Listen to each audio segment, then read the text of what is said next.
तो आज हमारी पॉलिटी की लास्ट क्लास है। हमने पिछले 24 क्लासेस में इंडियन पॉलिटी को बहुत बेसिक से लेकर के एडवांस तक कवर अप किया, चाहे वो इनिशियल चैप्टर्स हो या यूनियन एग्जीक्यूटिव हो, स्टेट हो, जुडिशरी हो। और आज हम कवर अप करेंगे सर लोकल लेवल गवर्नेंस, जिसमें हमें पंचायती राज और म्युनिसिपैलिटी दिखाई देगा। इसके बाद से एक क्लास जो आपकी 25वीं क्लास होगी इंडियन पॉलिटी की, जिसमें मैं आपको पीवाईक्यूज कराऊंगा। उसके बाद से आपकी पूरी पूरी पॉलिटी यहाँ पर रैप अप हो जाएगी। ठीक है। So hi everyone, my name is Rupesh, I am founder of Power IAS और हम कवर अप कर रहे हैं इंडियन पॉलिटी का 25 डेज चैलेंज, जिसमें आज हमारी 24th and the last class of Indian politics है।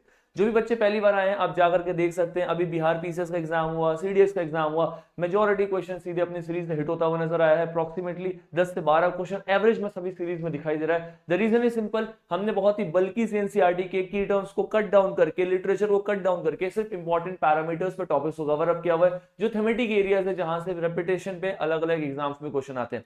तो अगर आपने किसी ने भी इस पर्टिकुलर सीरीज को कंसिस्टेंटली फॉलो किया हुआ लास्ट क्लास तक, आई एश्योर यू आपसे सारे कमीशन एग्जाम से क्वेश्चन डेफिनेटली लगेंगे, राइट। और अगर आप पहली बार आए तो आपको आज की क्लास देख करके पता चल जाएगा the quality of content and the quality of classes that we provide free of cost on the YouTube, right. So आज हम स्टार्ट करेंगे Panchayati Raj, but as usual Panchayati Raj start करने से पहले आप सभी के सामने क्वेश्चन है, यूपीपीसीएस में पूछा हुआ क्वेश्चन है। बेसिकली पंचायती राज सिस्टम में reservation of seats for women के ऊपर में पूछा गया है। इन सभी क्वेश्चंस को आप लोग लास्ट में अटेम्प्ट करोगे, राइट। इनफैक्ट बोला गया है कि कांग्रेस ये पंचायती राज की वर्किंग कमेटी के ऊपर में एक बेसिक सा क्वेश्चन है कि कौन सी कमेटी के बाद इसका रिकमेंडेशन आया, इसके बाद इस पर्टिकुलर ऑर्गेनाइजेशन को डेवलप किया गया। द कॉन्टेक्स्ट इज कि आज की क्लास के बाद में आप सभी बैठ करके इन पर्टिकुलर क्वेश्चन को सॉल्व करोगे and you will let me know in the comment box whether you guys are able to solve them और नॉट, है ना। तो चलो आज की क्लास को स्टार्ट करते हैं। सबसे पहले आप सभी को स्क्रीन पे दिखाई दे रहा होगा पंचायत। तो पंचायत का मतलब क्या होता है? पंचायत का मतलब होता है सर लोकल लेवल गवर्नेंस, यानी कि आप सभी ने गांव में सुना होगा कि सभी के गांव में पंचायत होता है। पंचायत में लोग बैठते हैं, डिस्कशन करते हैं टॉपिक्स को, जो भी उनके लाइफ में इश्यूज होती हैं। तो उसी को ध्यान में रखते हुए पंचायती राज सिस्टम को स्टार्ट किया गया ताकि रूरल लोकल सेल्फ गवर्नमेंट को प्रमोट किया जा सके। की टर्म पे स्पेशली ध्यान देंगे, रूरल लोकल सेल्फ गवर्नमेंट, मतलब गांव वाले एरिया में लोकल लेवल पे खुद से लोग खुद को गवर्न कर रहे हैं। अब मैं अगर आपको एक बेसिक एग्जांपल दूं, सपोज करो बिहार में किसी डिस्ट्रिक्ट के, किसी ब्लॉक के, किसी गांव में लोगों को पानी का समस्या है, या फिर वहां पे टॉयलेट्स नहीं है, वॉशरूम की समस्या है। तो क्या उस पर्टिकुलर इश्यू को पार्लियामेंट बैठकर डिसाइड करेगी क्या कि बिहार के किस डिस्ट्रिक्ट के, किस ब्लॉक के, किस गांव में क्या समस्या? नहीं कर सकती। लेकिन हाँ, उस पर्टिकुलर डिस्ट्रिक्ट के, उस पर्टिकुलर ब्लॉक के, उस पर्टिकुलर गांव के लोगों को पूछो तो उनको पता है कि क्या समस्या है, उसका समाधान कैसे होगा। अगर मैं थोड़ा सा और आपको वाइडर पिक्चर में इसको रिलेट कराऊं, तो जब साइमन कमीशन इंडिया में आया था अंग्रेजों के टाइम पीरियड में, तो भारतीयों ने क्यों अपोज किया साइमन कमीशन का? क्योंकि साइमन कमीशन भले बोल रहा था कि मैं संविधान में सुधार करना चाहता हूं, जो कि कॉज अच्छा था, लेकिन सारे मेंबर्स अंग्रेज थे। तो इंडियंस का ये कहना था कि भाई अंग्रेज को कैसे पता चलेगा कि भारतीयों की क्या समस्या है, भारतीयों से पूछना कि हमारी क्या समस्या है। एग्जैक्टली गांव में रहने वाले लोगों को क्या, मतलब गांव में रहने वाले लोगों को क्या प्रॉब्लम है, ये गांव के लोग बताएंगे ना, पार्लियामेंट में बैठे हुए एमपी तो नहीं बता सकते। उसीलिए यहाँ पे पंचायती राज सिस्टम को स्टार्ट किया गया, जहां पे हम गांव तक में, रूरल लोकल एरिया तक में अपने आप को कनेक्ट कर सके, लोगों को जोड़ सके और लोग खुद को गवर्न कर सके। That is called as rural local self government, जिसमें आपको पंचायती राज दिखाई देगा। तो बेसिकली इसको 73rd अमेंडमेंट के द्वारा ऐड किया गया 1992 में। ऑब्जेक्टिव क्या है? ऑब्जेक्टिव है सर कि हमें डेमोक्रेसी को ग्रास रूट लेवल तक लेकर के आना है, गांव तक लोगों को बताना है किस तरीके से वो खुद को रूल करेंगे। बेसिकली एडमिनिस्ट्रेशन करने के लिए इस पर्टिकुलर ऑर्गेनाइजेशन को, पंचायती राज सिस्टम को डेवलप किया गया ताकि गांव तक, मतलब रूरल एरिया के ग्रास रूट तक हम क्या कर सके, लोगों को एडमिनिस्टर कर सके। ठीक है। अब ऐसा नहीं है कि इसको सिर्फ हमने बाहर से ऐड किया हुआ। इनफैक्ट जब मैं आपको डीपीएसपी पढ़ा रहा था, directive principle of state policy, तो मैंने आपको एक्सप्लेन किया था कि आर्टिकल 40 जो है डीपीएसपी का, जो गांधीयन फिलॉसफी को बताता है। क्या बताता है sir? It talks about Gandhian principle, ये गांधीयन प्रिंसिपल की बात करता है। और इसमें भी बताया हुआ है कि स्टेट को अपने पास में विलेज पंचायत बनाने चाहिए, state should have the village panchayat, right. इसके बाद से उसको 7th शेड्यूल में, है ना, स्टेट लिस्ट के एंट्री 5 में लोकल लेवल गवर्नमेंट को ऐड किया गया बाद में जाकर के। ठीक है। एक बेसिक सा क्वेश्चन मैं आप सभी से पूछ रहा हूं कि फटाफट बताओ कमेंट बॉक्स में, वो कौन सा स्टेट है जिसने सबसे पहली बार अपने एरियाज में, अपने जोन में पंचायत को स्टार्ट किया? Which was the first state to start Panchayati Raj institution? है ना, अपने स्टेट में पंचायती राज व्यवस्था को शुरू करने वाले सबसे पहले स्टेट का नाम बताओ, और कौन से वर्ष में हुआ था वो भी बताओ। ठीक है। तो अगर नहीं पता तो एक बार चेक कर लेना, दिस इज द होमवर्क, और कमेंट बॉक्स में बताना फटाफट।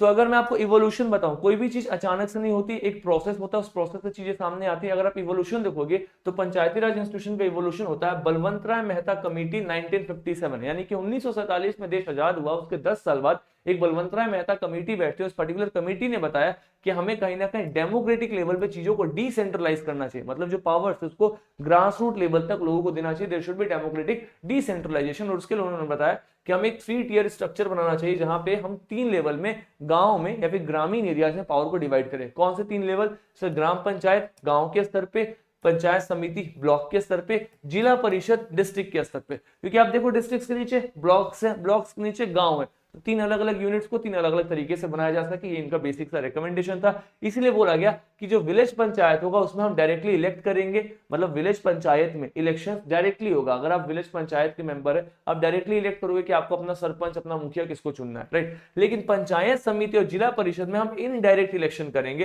है ना। जो पंचायत समिति है ये आपका एग्जीक्यूटिव बॉडी है, राइट, मतलब आप पंचायत समिति मतलब ब्लॉक लेवल की बॉडी है। तो ये कुछ इनके क्या थे सर? की रिकमेंडेशंस थे। तो रिकमेंडेशंस को बहुत ज्यादा रीड करने की आवश्यकता नहीं है, एक्चुअली में क्या हुआ वो ज्यादा इंपॉर्टेंट है। मैं आपको एक और रिकमेंडेशन बता रहा हूं, अशोक मेहता कमेटी का 1977 में आया था। इसने बताया था कि it recommended to revive weakening PRI. इसने कहा कि हमारा जो पंचायती राज सिस्टम कमजोर हो रहा है ना, इसको हम कैसे मजबूत कर सके। तो बेसिकली अशोक मेहता कमेटी ने बताया कि हमारे पास में बस 2 टियर होना चाहिए। मतलब आप जनरली देखो कि आपके पास में 3 टियर है, मतलब आपका जो पंचायती राज में जो पावर को डिवाइड किया गया 3 लेवल पे किया गया है। गांव के लेवल पे ग्राम पंचायत, ब्लॉक के लेवल पे पंचायत समिति, डिस्ट्रिक्ट के लेवल पे जिला परिषद। और इसी चीज के बारे में कौन रिकमेंड कर रहा था? तो इस चीज को सबसे पहले रिकमेंड किया था सर बलवंत राय मेहता कमेटी ने, कि हमारे पास में 3 टियर सिस्टम होना चाहिए, जो कि आज के टाइम पीरियड में है। लेकिन अशोक मेहता कमेटी ने बोला कि नहीं, सिर्फ 2 ही टियर रखो, राइट, एक गांव का रखो और एक डिस्ट्रिक्ट का रखो, समिति हटा दो। लेकिन ऐसा एक्सेप्ट नहीं किया गया। लेकिन अब इसको इसलिए पढ़ रहे हैं क्योंकि बहुत बार क्वेश्चन में आता है कि ये बताओ वो कौन सी कमेटी थी जिसने रिकमेंड किया था कि पंचायती राज सिस्टम में हमारे पास में बस 2 ही टियर होने चाहिए, 3 टियर नहीं होना चाहिए। The name of that particular committee was Ashok Mehta committee, जिसने सिर्फ 2 टियर को एक्सप्लेन किया था। I think this should be very clear to all of you. बाकी इसको रीड करने की बहुत ज्यादा डिटेल में आवश्यकता नहीं है, किसने क्या रिकमेंड किया था, उससे ज्यादा इंपॉर्टेंट है कि क्या फॉलो हो रहा है ग्राउंड पे, जहां से क्वेश्चन बेसिकली देखे जाते हैं। अब देखो अगर आप कॉन्स्टिट्यूशन की तरफ में देखोगे तो 64th अमेंडमेंट में राजीव गांधी की गवर्नमेंट ने एक बिल को सामने रखा था कि हमें पंचायती राज इंस्टीट्यूशन को एक्सेप्ट करना चाहिए। बाद में ये भी रिजेक्ट हो गया, वीपी सिंह साहब के टाइम पे भी रिजेक्ट हुआ, राइट। फिर पीवी नरसिम्हा राव की सरकार आई थी, उसमें भी कुछ इश्यूज हुआ।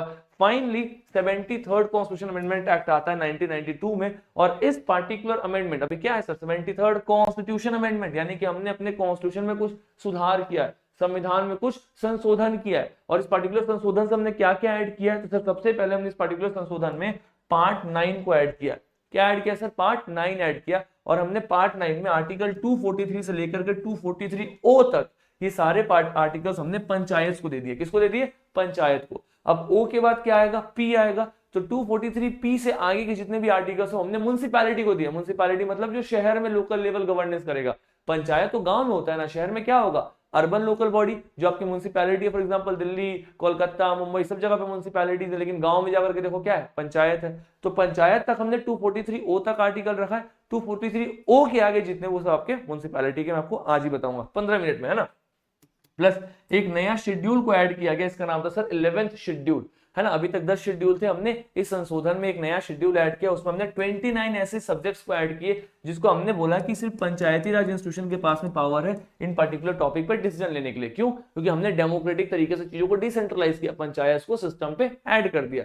और क्या होता है सर? हमने पंचायती राज इंस्टीट्यूशन को कॉन्स्टिट्यूशनल बॉडी के रूप में बना दिया, और कहीं ना कहीं जो रिप्रेजेंटेटिव डेमोक्रेसी है उसको हमने पार्टिसिपेटरी डेमोक्रेसी बना दिया। बहुत ही इंपॉर्टेंट सा टर्म्स है, स्पेशली मेंस के लिए। रिप्रेजेंटेटिव डेमोक्रेसी का मतलब क्या है? बस हम अपने लिए अपने उम्मीदवार को चुन रहे हैं जो हमें रिप्रेजेंट कर रहा है पार्लियामेंट में। लेकिन पार्टिसिपेटरी डेमोक्रेसी का मतलब क्या है? हम सिर्फ चुन ही नहीं रहे, हम अपनी समस्याओं में पार्टिसिपेट कर रहे हैं कि पंचायत लेवल पे ये समस्या, चलो गांव के लोग आकर के बताएंगे कि इसका समाधान कैसे करना है। That's called the participatory democracy. It's a $1 million statement. ऐसे स्टेटमेंट्स का यूज करेंगे अपने मेंस के आंसर में, चाहे यूपीएससी हो या स्टेट पीसीएस हो, ठीक है। तो इस तरीके से आपको पंचायती राज सिस्टम का इवोल्यूशन दिखाई देगा। अब मैं आपको फटाफट बताऊंगा कि 3 अलग अलग टीयर्स दिखाई देते हैं। यानी कि देखो सबसे ग्राउंड पे पंचायती राज का सबसे छोटा जो स्ट्रक्चर होता है उसको हम बोलते हैं सर ग्राम सभा।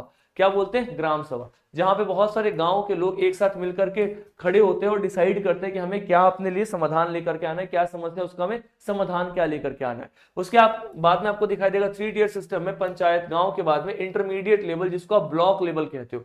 क्या बोलते हैं हम? Block level. ब्लॉक लेवल पे आपको दिखाई देगा सर पंचायत समिति। क्या दिखाई देगा? पंचायत समिति। ब्लॉक लेवल पे हमें दिखाई देगा सर पंचायत समिति। फिर डिस्ट्रिक्ट लेवल पे हमें दिखाई देगा सर जिला परिषद। क्या दिखाई देगा, जिला परिषद। अच्छा, जो पंचायत है, ठीक है, और जो पंचायत हो गया या फिर पंचायत समिति हो गया, जिला परिषद हो गया, यानी कि ग्राम सभा, गांव के लेवल पे क्या था, तो गांव के लेवल पे याद रखना ग्राम सभा था, क्या था, ग्राम सभा था। तो ये 3 लेवल हो गया, ग्राम सभा गांव के लेवल पे, गांव सबको जोड़ दोगे तो फिर पंचायत समिति, उसके ऊपर आप जोड़ोगे तो जिला परिषद। मतलब गांव पे ग्राम सभा, बहुत सारे ग्राम सभा को जोड़ दोगे तो पंचायत समिति, ब्लॉक का लेवल, बहुत सारे ब्लॉक को जोड़ दोगे तो जिला परिषद, जिला बन जाएगा। मतलब गांव, गांव को जोड़ करके ब्लॉक, ब्लॉक को जोड़ करके जिला, है ना। तो ग्राम सभा, पंचायत समिति, जिला परिषद, ऐसे 3 लेवल पे पावर को डिवाइड किया गया। जो ग्राम सभा है, यहाँ पे जितने भी लोग हैं वो डायरेक्टली इलेक्ट करेंगे अपने चेयरमैन को। ग्राम सभा का मेंबर कौन है, हर वो इंसान जो 18 साल के ऊपर का है। मतलब मैं गांव का इंसान हूं, मैं गांव का रहने वाला हूं, मेरी उम्र 18 साल के ऊपर की, मैं 20 साल का हूं, 30 साल का हूं, 50 साल का हूं, मैं ग्राम सभा का मेंबर हूं। गांव में कोई भी डिसीजन होगा उसमें पार्टिसिपेट करूंगा, वोटिंग में पार्टिसिपेट करूंगा और हम डिसाइड करेंगे हमें क्या करना है। पंचायत समिति यानी कि ब्लॉक लेवल पे, यानी कि पंचायत समिति के अब मेंबर्स का इलेक्शन होगा, उसमें वार्ड मेंबर्स चुने जाएंगे कि अच्छा इस वाले वार्ड से ये खड़े हो रहे हैं, उस वार्ड से वो खड़े हो रहे हैं, लोग वोट करेंगे कि हमें किसको वार्ड मेंबर के रूप में चुनना है। फिर वो पंचायत समिति में बैठेंगे और जितने वार्ड मेंबर वहां चुन करके आएंगे वो वार्ड मेंबर आपस में इलेक्शन करके बताएंगे हमारा चेयरमैन कौन होगा। यानी कि आप ये याद रखना, पंचायत समिति और जिला परिषद, इन दोनों में जो चेयरमैन होंगे वो इनडायरेक्टली इलेक्टेड होंगे। क्या होंगे, इनडायरेक्टली इलेक्टेड। मतलब इनके मेंबर्स और इनके मेंबर्स से आपस में चूज करेंगे कि हमारे चेयरपर्सन कौन होंगे, तो ये इनडायरेक्टली इलेक्टेड है, हम लोग तो नहीं इलेक्ट कर रहे हैं। लेकिन जो आपका ग्राम सभा है गांव के लेवल पे, उनके चेयरपर्सन को गांव के लोग खुद इलेक्ट कर रहे हैं, तो वहां पे क्या है, that's a direct election. Clear on this. Plus इनका जो भी इलेक्शन प्रोसेस है, चाहे वो ग्राम सभा हो, पंचायत समिति हो, जिला परिषद हो, इनके जो भी इलेक्शन प्रोसेस है, please make sure every one of you, ये कहीं ना कहीं आपका स्टेट लेजिस्लेचर डिसाइड करता है किसको कैसे इलेक्शन देना है और कौन कैसे क्या इलेक्ट करेगा। वो सब के सब आपके किसके लेवल पे, वो आपका मतलब स्टेट लेजिस्लेचर का लेवल है। तो इलेक्शन देखो तीनों टीयर का होगा, डायरेक्ट इलेक्शन होगा, चेयरपर्सन का इलेक्शन इनडायरेक्ट होगा ब्लॉक लेवल पे और डिस्ट्रिक्ट लेवल पे। क्यों ब्लॉक और डिस्ट्रिक्ट पे इनडायरेक्ट होगा, क्योंकि यहाँ पे वार्ड मेंबर चुने जाते हैं, वार्ड मेंबर आपस में चुनेंगे हमारा चेयरपर्सन कौन होगा। प्लस इन जो इनडायरेक्ट इलेक्शन है ये आपका स्टेट जो है वो डिसाइड करेगा कि उसको किस तरीके से इलेक्शन कराना है। रिजर्वेशन की बात करो तो एससी एसटी को अपन पूरा रिजर्वेशन देंगे, पॉपुलेशन के हिसाब से जितनी आबादी उतना रिजर्वेशन। इनफैक्ट 1/3 सीट रिजर्व है महिलाओं के लिए, right. In fact SC ST women के लिए भी 1/3 सीट रिजर्व है। और सिर्फ ऐसा नहीं है कि सिर्फ चेयरपर्सन के लिए सीट रिजर्व है, मेंबर्स के लिए भी। यानी कि सपोज करो अगर वार्ड मेंबर्स का इलेक्शन हो रहा है तो 1/3 वार्ड मेंबर का सीट किसके लिए, वुमेन्स के लिए। चेयरपर्सन का बात हो रहा है तो जितने भी चेयरपर्सन है उस पर्टिकुलर स्टेट में, उसमें से 1/3 चेयरपर्सन कौन होंगी, महिलाएं होंगी। तो आप देखो गांव में बहुत जगह आपको प्रधानपति दिखाई देते हैं, मतलब महिला जो है वो प्रधान बन गई, उनके हस्बैंड प्रधान ही कर रहे हैं, क्योंकि वो सीट रिजर्व किया गया था वुमेन के लिए, because 1/3 of seat is reserve. सिर्फ मेंबर्स के लिए नहीं, इनफैक्ट चेयरपर्सन के लिए भी सीट रिजर्व किया गया, जैसा पंचायत वेब सीरीज में आपने देखा होगा। So that is something very clear. अच्छा, एक कमाल का बात है सर, इसका टेन्योर होता है 5 साल, लेकिन इसको याद रखना सर, जो टेन्योर होता है 5 साल, लेकिन अगर सपोज करो पंचायत 5 साल के लिए आती है, लेकिन जो पिछली वाली पंचायत थी वो 2 साल बाद डिसॉल्व हो गई, तब जो नई वाली पंचायत आएगी याद रखना वो सिर्फ 3 साल के लिए आएगी। ऐसा नहीं है कि सर वो 5 साल के लिए आएगी। जैसे जनरली क्या होता है इलेक्शन में, इलेक्शन अगर सपोज करो कोई सरकार गिर गई 2 साल में, तो जो नई सरकार आएगी वो फिर से 5 साल के लिए आएगी। कोई सरकार गिर गई 3 साल में, नई सरकार आएगी 5 साल के लिए आएगी। लेकिन पंचायत में ऐसा नहीं है, अगर सरकार गिर गई 2 साल में, राइट, तो जो बचा हुआ टाइम है उतने टाइम के लिए ही नया पंचायत आएगा, प्रोवाइडेड 6 महीने से ज्यादा टाइम होना चाहिए। अब सपोज करो अगर कोई सरकार है वो 4.5 साल चलती है ना, अब 6 महीने से कम टाइम बचा है, तो 6 महीने के लिए पंचायत का फिर से इलेक्शन नहीं होगा। अब जो नया इलेक्शन होगा वो 5 साल के लिए होगा। ऐसा नहीं है कि अब 6 महीने के लिए वो आएंगे, अरे मेरे पॉइंट। लेकिन 6 महीने से ज्यादा जितना भी टाइम होगा, सामने वाला 4 साल तक पंचायत काम किया फिर वो कोलैप्स हुआ, तो नया पंचायत 1 साल काम करेगा। अगर वो 3 साल काम करके कोलैप्स हुआ तो नया पंचायत 2 साल काम करेगा। मतलब for the reminder of term, है ना, याद रखना, रिमाइंडर ऑफ टर्म, जो बचा हुआ टर्म है उसके लिए नई वाली सरकार यहाँ पे आएगी, ठीक है।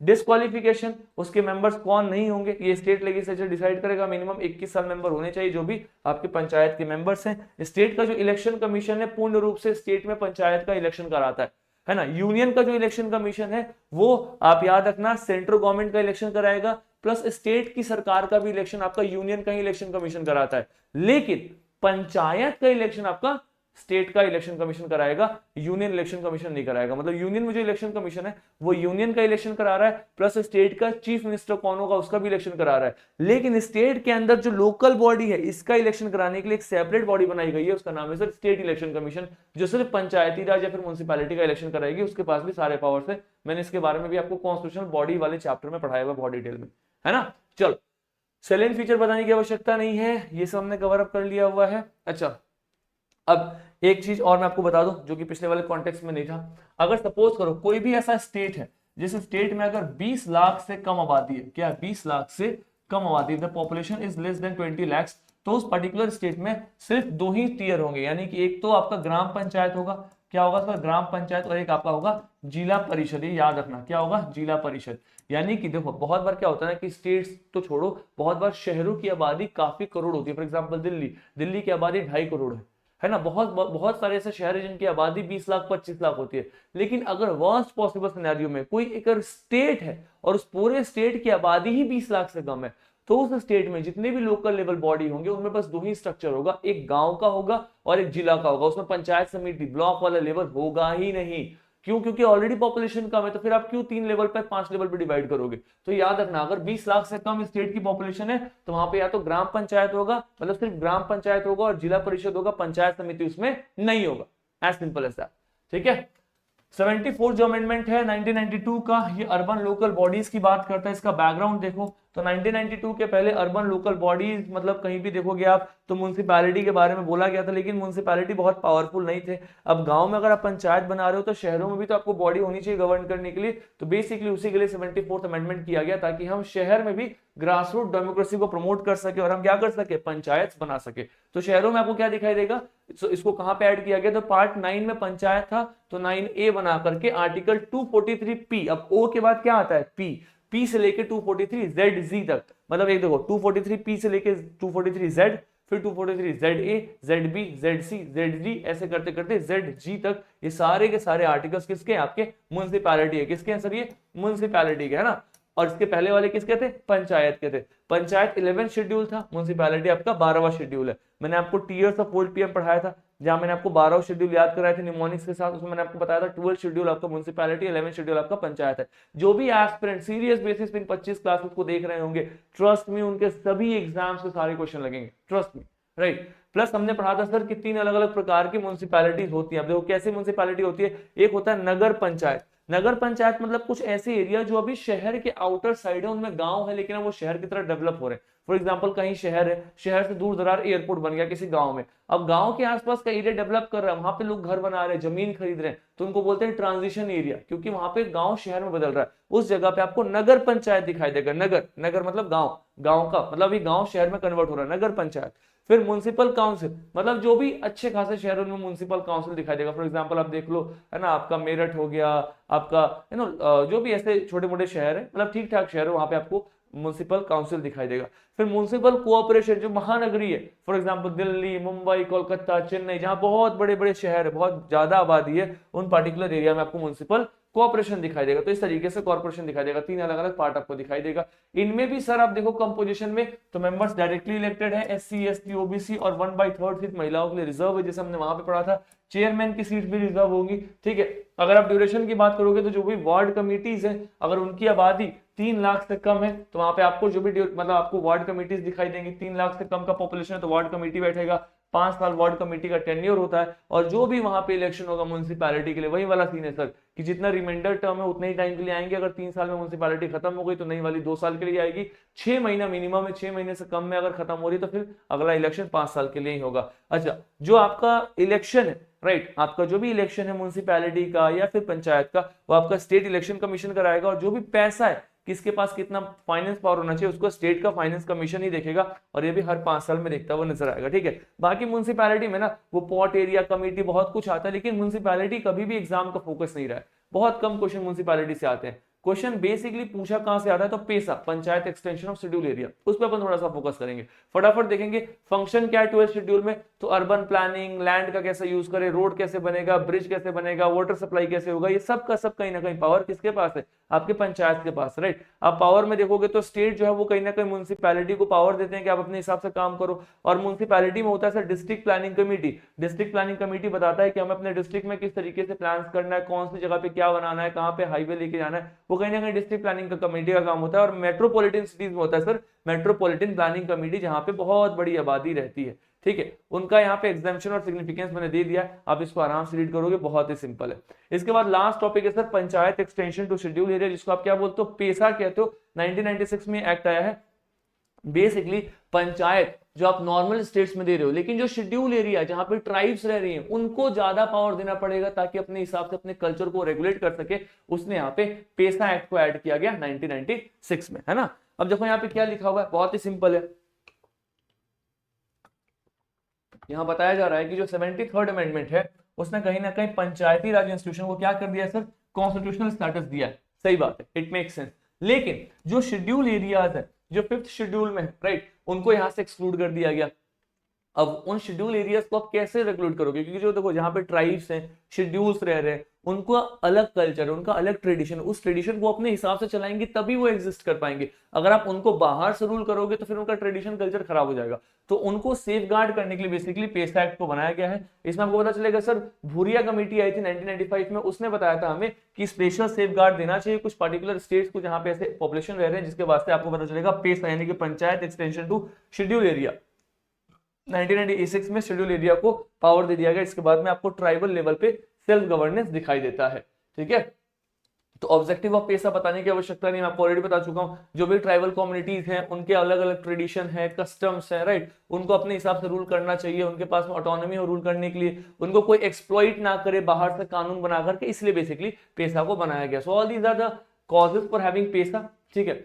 एप्लीकेबिलिटी ये देख लो फटाफट, जो 10 स्टेट्स हैं, कितने सर, मुख्यतः 10 राज्य है जहां पे आपको पेसा लगेगा, जिसमें आपको पता चलेगा कौन कौन से, आंध्रा, तेलंगाना, छत्तीसगढ़, गुजरात, हिमाचल, झारखंड, मध्य प्रदेश, महाराष्ट्र, उड़ीसा, राजस्थान, ठीक है। इन पर्टिकुलर एरिया में आपको पेसा लगता हुआ नजर आएगा। It only covers 5th schedule area, ये सिर्फ 5th शेड्यूल एरिया को कवर अप करते हैं, 6th शेड्यूल वालों को कवर नहीं करते हैं, क्योंकि 6th शेड्यूल वाले में आपको क्या दिखाई देगा, असम, त्रिपुरा, मणिपुर और एक क्या है, ATMM, है ना, एक और शायद मणिपुर, और I am just missing out one more state. तो 6th शेड्यूल में 4 स्टेट्स तो अलग अलग है, ये सिर्फ 5th शेड्यूल वाले स्टेट्स को काम करता हुआ नजर आएगा। यहाँ पे क्या होता है सर, ग्राम सभा जो है उसके पास में बहुत पावर होता है, जो ट्राइबल एरियाज को रेगुलेट कर रहा है एकदम ग्रास रूट लेवल पर, अपने हिसाब से अपने आप को काम करेगा, उनके पास अपनी ऑटोनॉमी है, प्लस कम्युनिटी बेस्ड गवर्नेंस है। मतलब ऐसा नहीं है कि इंडिविजुअल बेस्ड गवर्नेंस है कि एक इंसान वहां पे चेयरपर्सन बन गया तो अपने हिसाब से चीजों को चला रहा है, नहीं, पूरी कम्युनिटी डिसाइड करेगी कि उनकी कम्युनिटी के लिए क्या अच्छा है, ताकि कम्युनिटी के राइट्स को प्रोटेक्ट किया जा सके, है ना। और क्या सर, पंचायती राज जो है वो ट्राइबल ट्रेडिशन को बचाने के लिए, ट्राइबल ट्रेडिशन के प्रैक्टिसेस को और बेहतरीन करने के लिए वहां पे इंट्रोड्यूस किया गया पेसा को।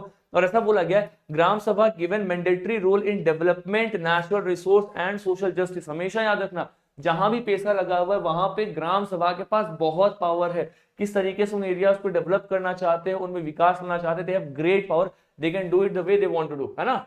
पावर्स ऑफ ग्राम सभा बताने की आवश्यकता नहीं है ना। कोई भी लैंड एक्विजिशन हो, कुछ भी हो, ग्राम सभा कर सकती है। माइनर फॉरेस्ट प्रोड्यूस हो, जो भी फॉरेस्ट का माइनर प्रोड्यूस है, कौन सा इंसान यूज कर सकता नहीं कर सकता, ग्राम सभा के पास पावर है ना। माइनर वेलफेयर वाटर बॉडीज को बचाने का भी ग्राम सभा के पास पावर है, ठीक है। लोकल डेवलपमेंट प्लान और प्रोजेक्ट ये तभी होगा जब ग्राम सभा वहां पे बताएगा कि यहाँ पे आपका क्या प्लान हो सकता है, क्या इस गांव से सड़क निकल सकती है, क्या इस गांव से आप NH बना सकते हो। अगर ये ग्राम सभा बताएगा तभी जाकर गवर्नमेंट वहां प्रोजेक्ट लाएगी। तो आप हमेशा याद रखना, पेसा में ग्राम सभा के पास बहुत पावर है, क्योंकि ऐसा नहीं होना चाहिए ना कि कल गवर्नमेंट कोई एक प्रोजेक्ट लेकर के आ जाए और अपने हिसाब से चीजों को रेगुलेट कर दे, बेचारे ट्राइब्स उनके घर चले जाए, है ना, उनको बोल दिया जाए कि अब इस एरिया को छोड़ दो। उनके राइट्स उनके पास होने चाहिए, वो अपने हिसाब से अपने आप को ऑटोनोमसली मैनेज कर सके, इसलिए वहां पे पेसा आया। तो आप इसको रीड करोगे, सारे बहुत बेसिक से पावर से, but they are extremely extremely power. तो हमेशा याद रखना कि पेसा में gram sabha is the nucleus of power. क्या है सर, ग्राम सभा न्यूक्लियस है, उसके पास बहुत सारा पावर है, ठीक है। आप देखो ग्राम सभा, इसके पास में it's a central decision making body, यहां से बहुत बार क्वेश्चन भी आया है, PYQ भी है, ठीक है। Plus village panchayat must function according to the Gram Sabha guidance, जो भी ग्राम सभा ने गाइडेंस दिया उस हिसाब से गांव का पंचायत काम करेगा। हायर लेवल पे आप देखो, इंटरमीडिएट और डिस्ट्रिक्ट लेवल पे, तो वहां पे बस डेवलपमेंट का काम हो रहा है, लेकिन वो लोग भी ग्राम सभा के डिसीजंस को ओवरराइड नहीं कर सकते। मतलब आप देखो, पंचायत समिति हो या फिर जिला परिषद हो, वो लोग भी जो ग्राम सभा ने डिसीजन लिया उसको कभी भी ओवरराइड नहीं करेंगे, क्योंकि ग्राम सभा लोगों के द्वारा डायरेक्टली चलाया जा रहा है और वहां पे बताया जाएगा कि उनके कल्चर को कैसे प्रोटेक्ट किया जाए। तो कम्युनिटी राइट को लेकर के अगर ग्राम सभा कुछ भी बोलेगा तो ऊपर वाली बॉडीज भी उसको कभी भी ओवरराइड नहीं करेंगे, है ना। इससे पता चल रहा है कितना न्यूक्लियस ऑफ पावर है ग्राम सभा। ऐसा क्वेश्चन आया कि in PESA nucleus of power is Panchayat Samiti, नहीं, the nucleus of power is Gram Sabha, right, क्योंकि वो डिसाइड करेगा वहां पे कल्चर कैसे बताना है। प्लस ST ST और महिलाओं के लिए तो खैर रिजर्वेशन है ही, उसमें कुछ भी नया नहीं है, देयर इज ऑलवेज रिजर्वेशन, है ना। इसमें आपको पंचायत में रिजर्वेशन है, लगभग 50% सीट जो है वो शेड्यूल ट्राइब के लिए रिजर्व किया गया हुआ है। जितने भी चेयरमैन है पंचायत के वो हमेशा STs ही होंगे, याद रखना। आपको हमेशा याद रखना है कि पेशा वाले में जितने भी पंचायत के चेयरमैन है कौन होंगे, शेड्यूल ट्राइब वाले ही होंगे, क्योंकि उन्हीं के लिए पेशा लाया गया है शेड्यूल एरियाज को प्रमोट करने के लिए, गवर्न करने के लिए। तो उनके जो भी चेयरपर्सन होंगे कौन होंगे, शेड्यूल ट्राइब होना, इट इज मैंडेटरी। ठीक है, यहाँ पे लिखा हुआ है मैंने।